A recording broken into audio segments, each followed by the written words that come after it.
Jagoro mar riwruoge ohala Francis Atwoli oseyo okang' mar jalup jatend piny Gachagua kuom loso tok jatend piny William Ruto mar ni ok en ranyisi makare. Odwaro ni jalup jatend piny Gachagua mondo ket okenge makare manyalo kelo kanyachiel e oganda jo Kenya. Ma timore tok Rigathi se jatend apizas mag jong'wecho Nordin Haji kalore gi ng'anyo ma osebedo gi bago e pacho ka ewi paro mar chiko omenda ma higa 2024-2025 koloso sikund primar ma Lena Kaya Evuni e kar chung' od bura ma Kitui East. Atwoli bende okwayo piny owacho mondo ket okenge manyalo konyo rowere mag Gen Z yudo tije kata yuto e yo makare.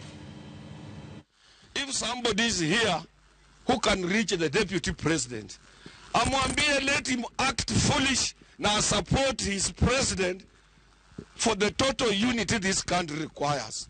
We don't want to have two national press conferences. President amesema hii, deputy anaenda kusema yake. Whom do we believe? We want only one person to talk.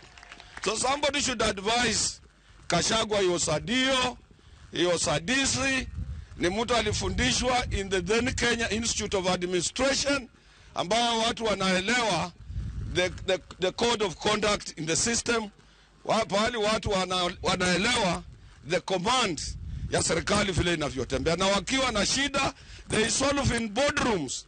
The time is not yet. Atauliza kura 2027 if he so wishes, and we look at his record. If he's qualified, Kenyans will vote for him. But ajue Gen Z might come up with their own candidate.